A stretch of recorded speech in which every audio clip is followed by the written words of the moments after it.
Ayan, isang mapagpalang araw po sa ating lahat. Welcome sa ating munting YouTube channel. Siyempre, nandito naman tayo ngayon sa spot kung saan tayo madalas nakakapana ng mamsa. Dito sa isla ng Kalubuyan. Dito tayo madalas nakakahuli ng trevally. At sana sa pagkakataon ito ay meron tayong mahuli. At kalmada. At yun nga mga ka-channel, medyo may current or may agos ng kaunti. Swerte. Let's go. Suotan tayo ng pins at makapag-dive na. Pero bago ang lahat, shoutout po sa inyo lahat at maraming salamat sa inyong walang sawang pagsuporta at laging pagsubaybay ng ating mga video na ginagawa, no? Thank you so much po sa ating mga kababayan ng mga OFW kung saan dako man kayo ng mundo. Ingat kayo palagi and shoutout po sa inyo lahat. Ayan, meron tayo. Let's go. Okay mga ka-channel, pagkatapos natin makapag-prepare ay bumaba na rin tayo. Medyo malabo yung tubig dagat.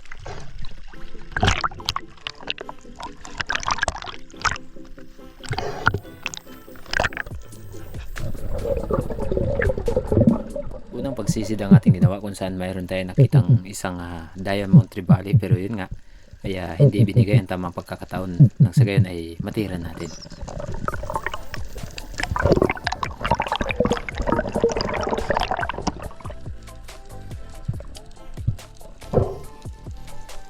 Pagkatapos kong makapag-dive kanina, sinundan natin yung diamond trevally, ay pumunta na ako dito sa bato kung saan tayo madalas nakakapana ng mamsa. Medyo walang agos at malabo yung dagat. Marami sanang bait, yun nga lang sa pagkakataong ito ay talagang hindi nila oras na nandito sila sa bato na ito.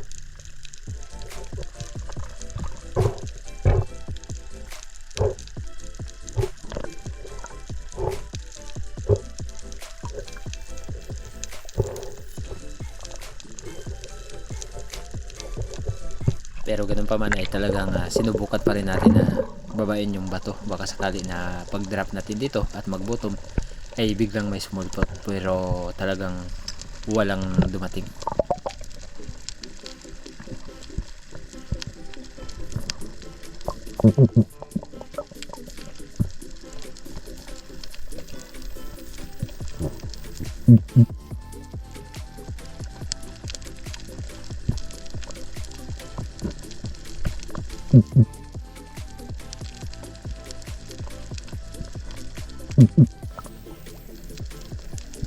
Medyo malikot ng kaunti yung ating camera ngayon at naapakaalikabok ng tubig dagat.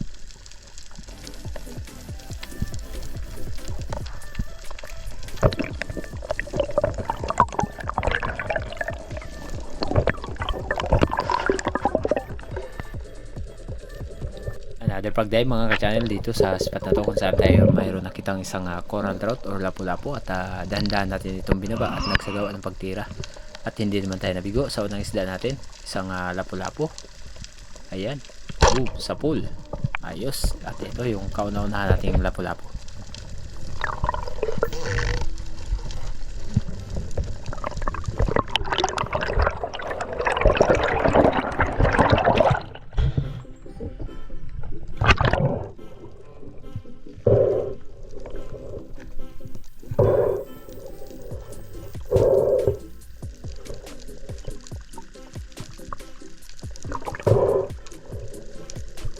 At yung pinapanaan natin mga ka-channel, yung lalim niya ay nasa 10 to 12 meters lang, dahil gawa ng kapag nasa malalim ka na ay hindi mo na makikita yung isda sa taas.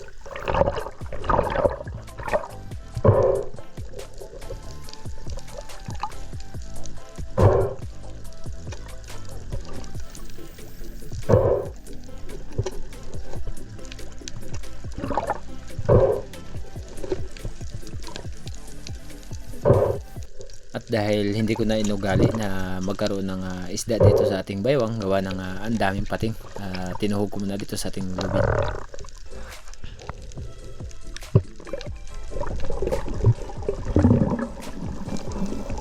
Nakalipas ng ilang minuto ay muli tayo nagsagawa ng pagsisid dito sa spot na to, dahil mayroon tayo nakita ditong surahan na pumasok at inilawan natin ito. Ngunit nakita natin, kaya napansin ko na medyo alanganin yung kanyang posisyon, hindi tayo nagkatubili, tinira na natin to. At yun na, nakatalikod, kaya anong pagtira natin, hindi naman tayo nabigo, hindi naman naman.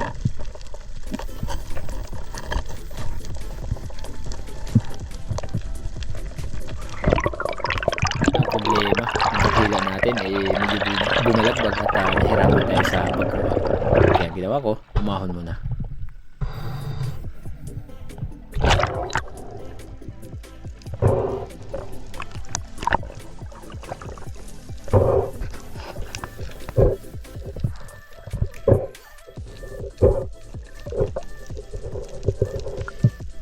At nakalipas ang ilang minuto na pagpapahinga ay huli natin binalikan yung surahan nating napana.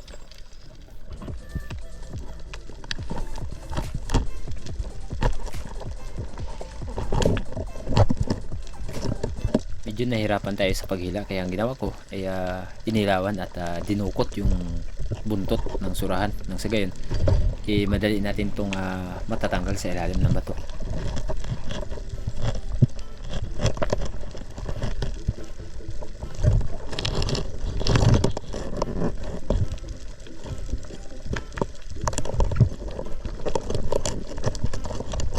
Buti na mga ka-channel, sapat yung ating hangin na nabaon, kaya ayan, nakuha na rin natin yung surahan na napana natin.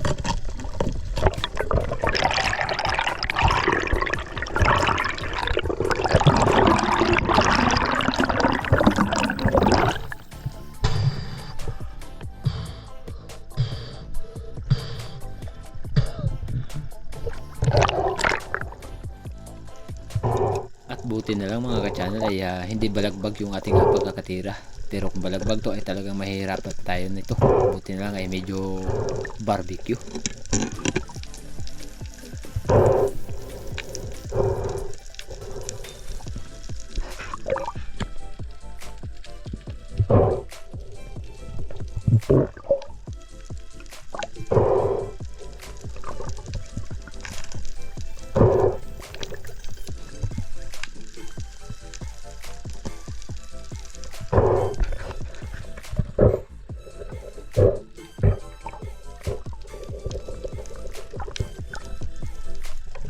Sayang itong isda na pangatlo na nakita natin, isang darag-darag or Spanish flag or Manilanon ang tawag na karamihan. Sa halip na malapit na tayo sumirit pa papalayo. Talagang sayang, pangdaing na sana.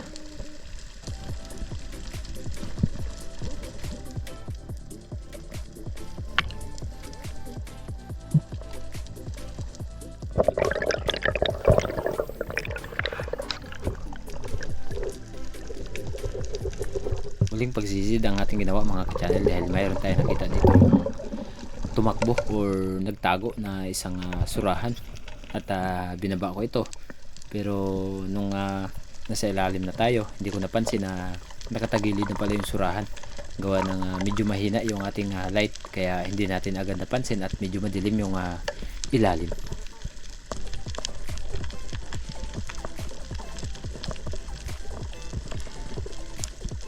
Nakakapanghinayang talaga, gawa ng titirahin mo na lang lumusot pa sa kabila, at yun nga, tuluyan na ayun, sumirit, lumayo. Sayang.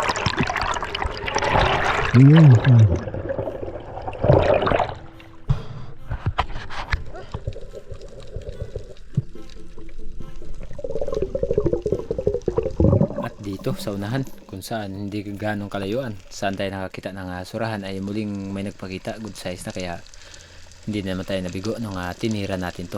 At ang pangyayari ay pitchet sa buntot, tinamaan.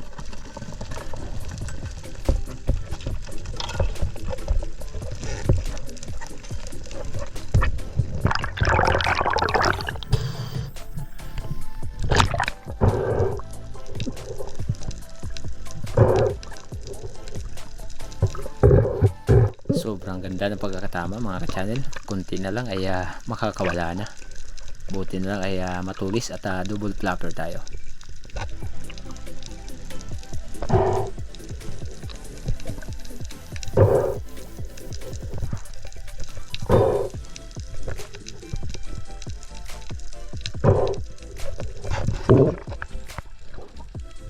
Ayos na yung ating naging pangalawang surahan.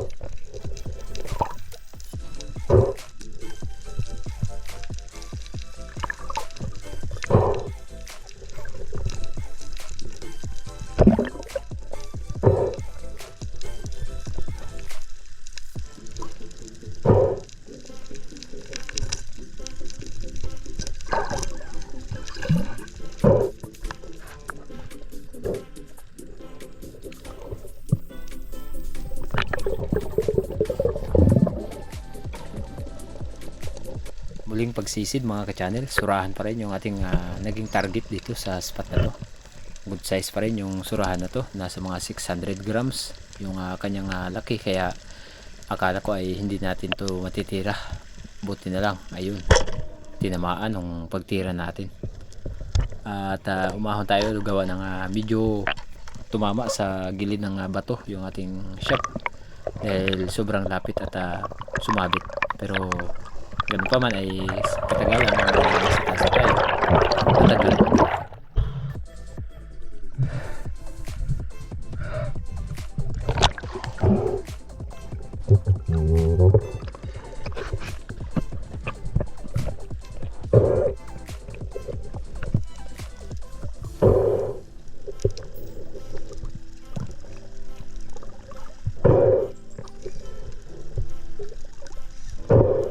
Pagkaganda ng pagkakatama, barbecue ang labas. Ayan oh.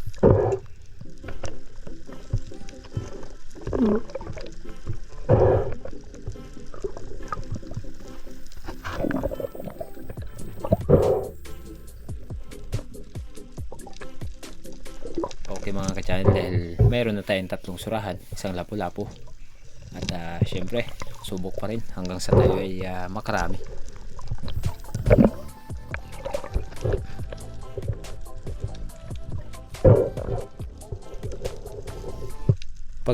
Pagdating ko dito sa may tapat ng bandang buhangin, mayroon tayong nakitang isang green jobfish or malaguno, at binaba natin ito at muling magsagawa ng pagtira.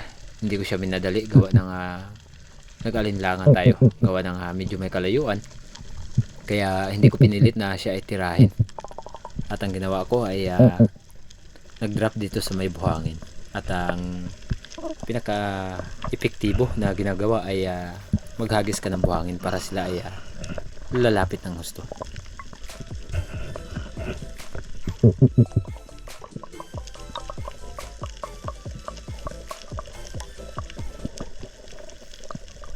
Ito na nga mga ka-channel, ginawa na natin yung isang taktiya at hindi naman tayo nabigo dahil lumapit ng bahagya.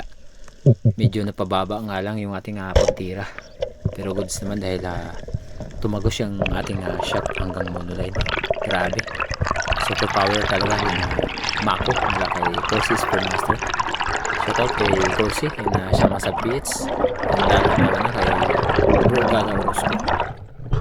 Order na kayo mga ka-channel, napaka garantisado ng guma at powerful.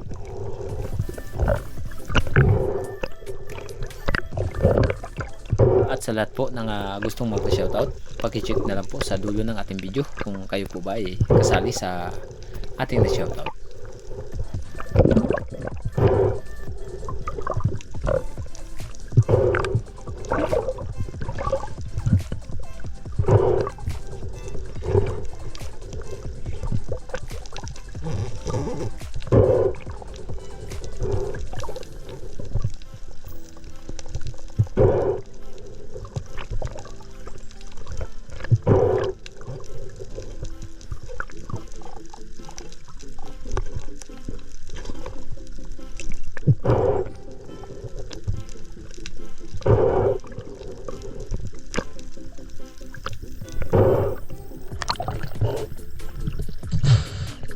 Green jobfish or balagudo.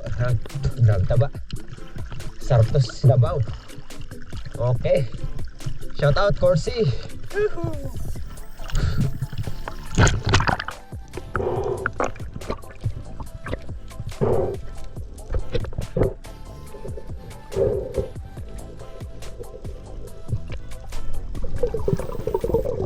Pagsisid ang ating ginawa kung saan mayroon tayo nakitang napakalaking darag-darag dito sa di gaano kalaking bato.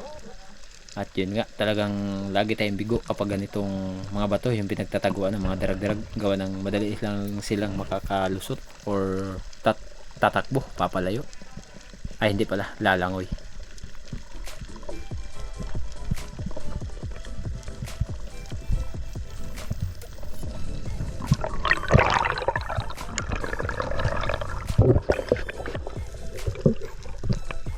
Another pagsisid mga ka-channel, another target. kung saan mayroon tayong hinahunt dito na talagang napakailap ng surahan na ito. Ito sana yung ating naging huling target, pero gawa ng nakaramdam na tayo ng pagod ay bumalik na rin ako sa bangka at umuwi na rin dahil hapon na at nagugutom na tayo.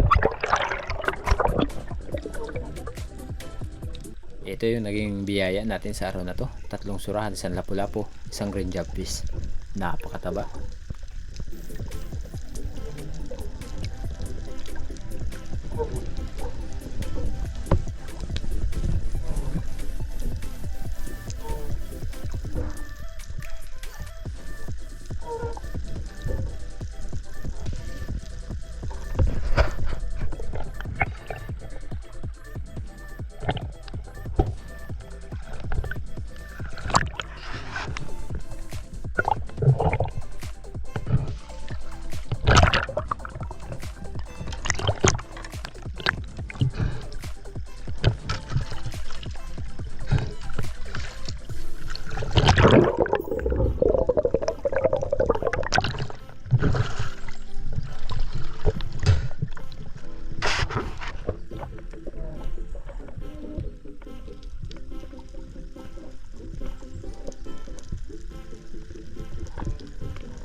Sa Kalalangoy at sa paghanap ng ating mapapana.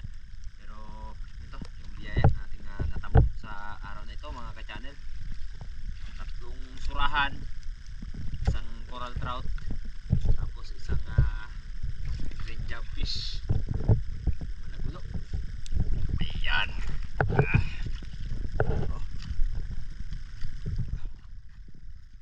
Ayos, meron naman tayong maulam.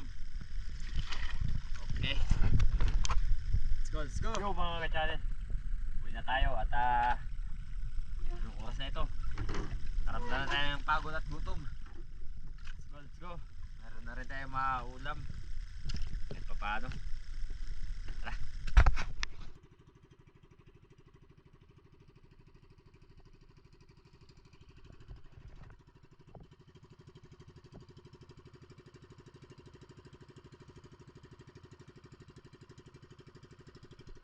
Agat yung hangin. May bagyo kasi.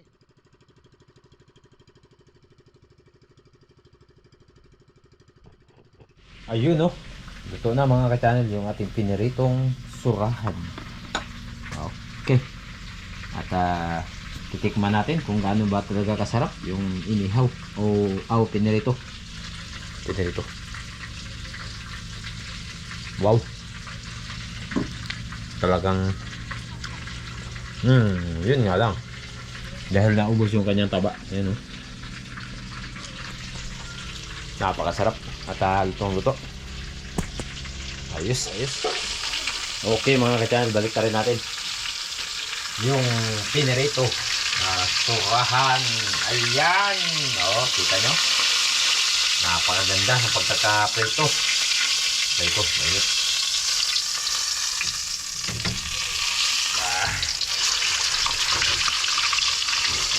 Okay.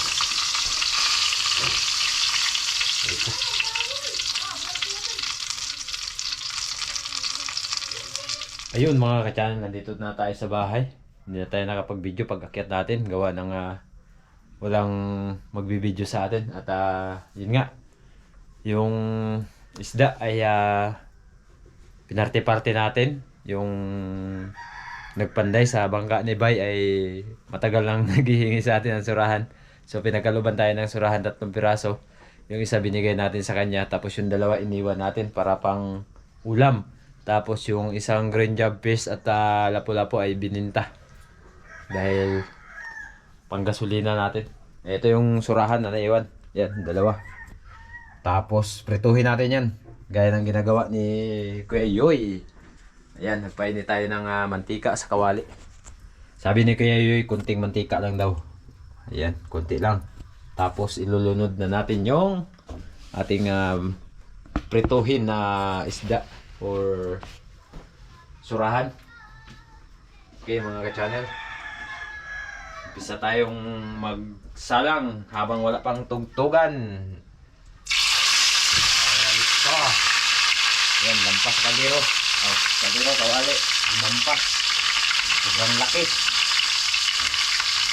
Pero maluluto din yan dahil yung pagluto natin yan ngayon ay crispy. Malutong. Right. Ayan, kain tayo mga ka-channel. At ang ulam natin ay ang pinirito na surahan. Paborito ni Boy Surahan. Ayan. Oh. Saan yung paborito mo Boy Surahan? Saan? Ano daw yung paborito mo? Pisngi? Nabalo ko pisngi daw. Dali, patungan. Okay. Maraglag. Tara, samahan nyo kami na kumain ngayong hapon. Right. Kasama natin si Mrs., si Boy Surahan, at syempre ang inyong lingkod. YouTube channel. Tara, samahan nyo po kami na kumain mga ka-channel. Let's go, let's go. Kain po tayo mga ka-channel. Banat. Yung tigas? Tigas. Ganyan talaga yan. Basta pinirito. Reko. Yung Number ko. lusok ba lang? Ha? Lusok ba? Sunod-sunod lang tayo. Sasawan. Kaya mo?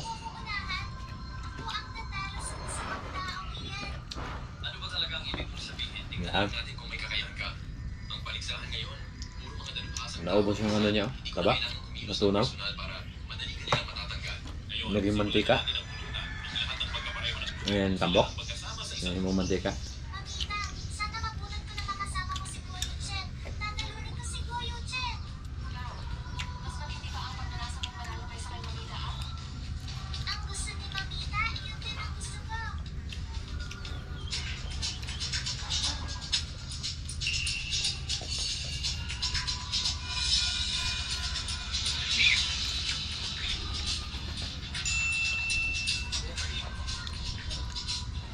Mamita, ang nagulat ko ay Tutu.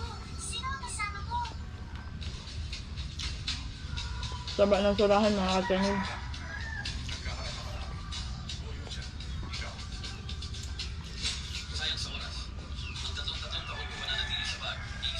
Kain ba yung surahan? Paborito mo yan.